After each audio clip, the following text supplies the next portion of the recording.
Oke, kita masuk ke materi selanjutnya mengenai stokiometri.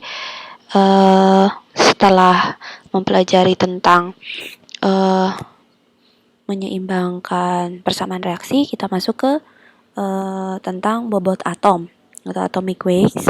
Jadi atom itu sangat kecil sehingga sukar untuk membandingkan dengan benda apa saja. Untuk memudahkan dalam membandingkan atom satu dengan atom yang lainnya digunakan satuan massa atom disingkat SMA, tidak dalam gram gitu ya. Kalau dalam gram itu kecil sekali sampai 10 pangkat min 24. Jadi satu satuan massa atom atau satu SMA itu setara dengan sekitar 1,661 kali 10 pangkat min 24 gram atau 1 gram 6,022 kali 10 pangkat 23 SMA. Setiap satu mol unsur apa saja mengandung 6,02 kali 10 pangkat 23 butir atom ya.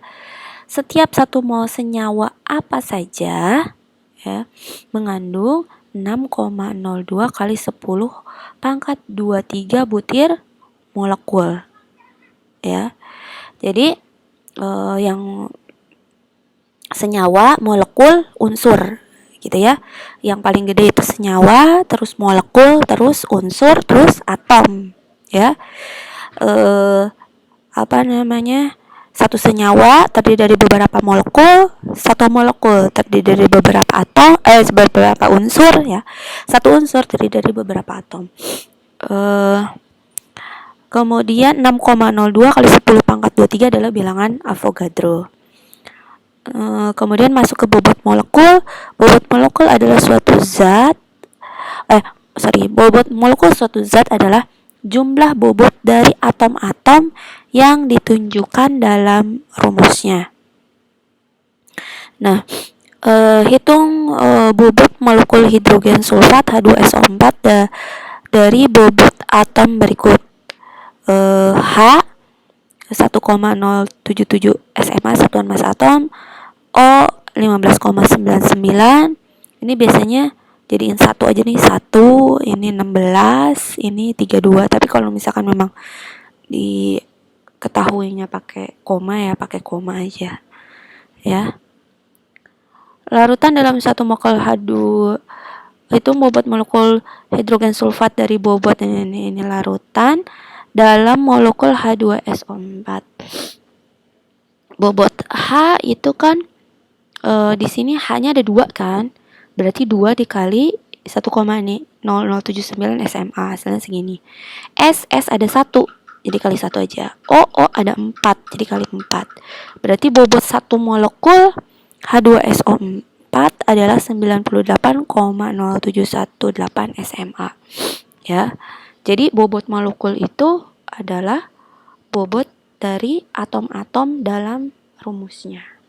Itu ya. Kemudian selanjutnya ini adalah sistem periodik unsur, ini nomor atom, ini nomor massa ya.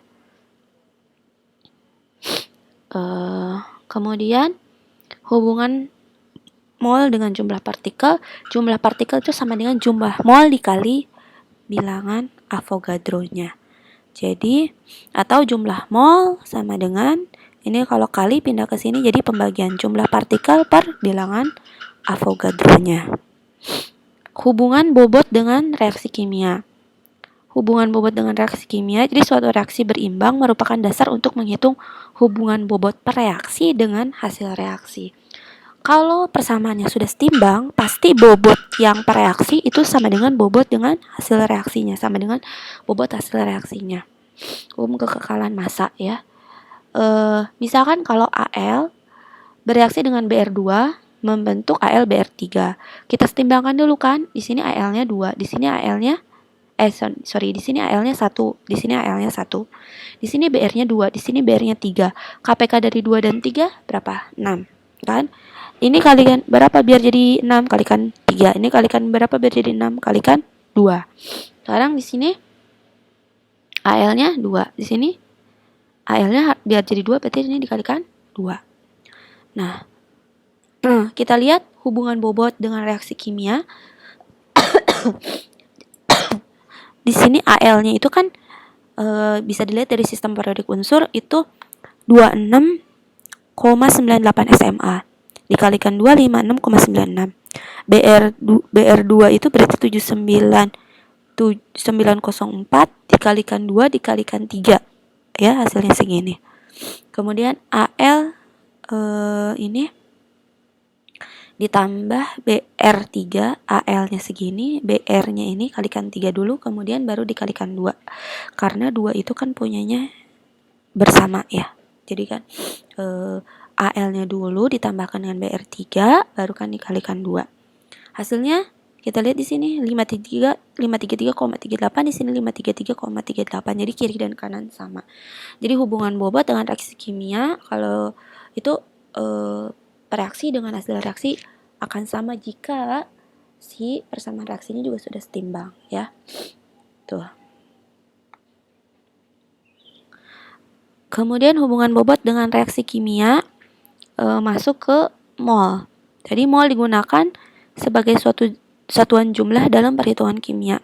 Suatu mol dari suatu zat adalah banyaknya zat yang mengandung 6,022 kali 10 pangkat 23 satuan.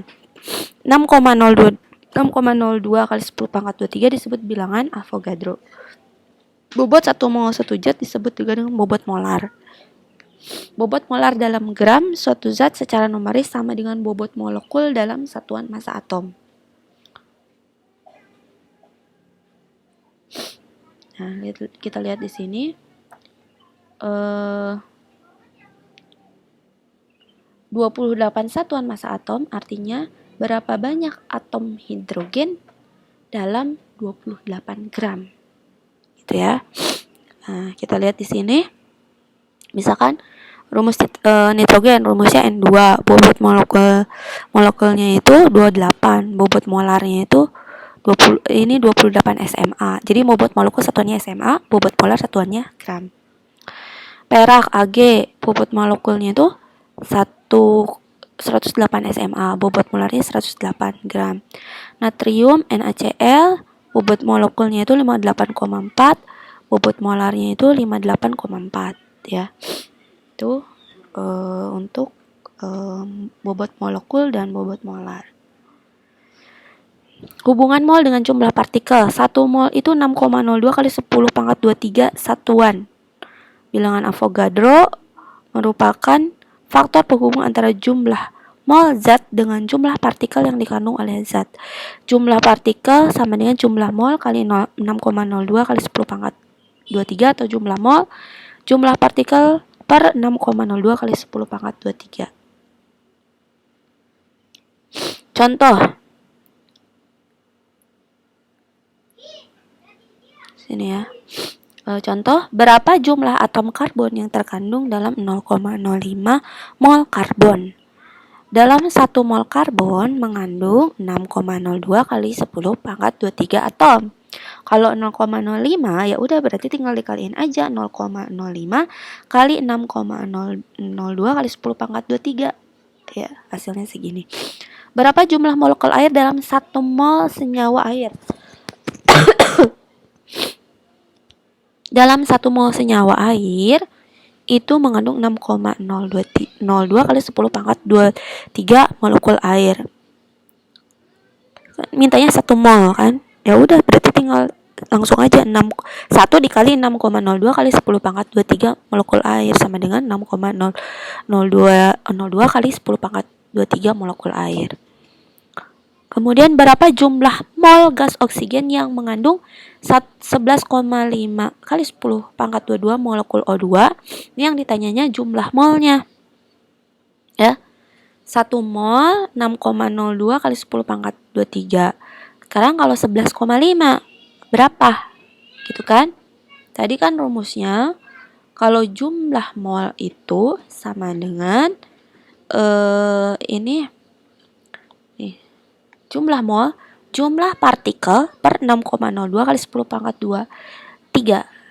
Nah, sekarang kita sudah tahu jumlah partikelnya 11,5 kali 10 pangkat 22 per, ya udah tinggal dibagi per 6,02 kali 10 pangkat 23 molekul O2. Hasilnya adalah 0,19 molekul 0,19 mol O2. Jadi jumlah mol itu adalah jumlah partikel per 6,02 kali 10 pangkat 23 molekul O2.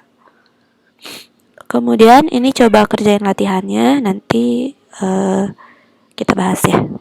Terima kasih.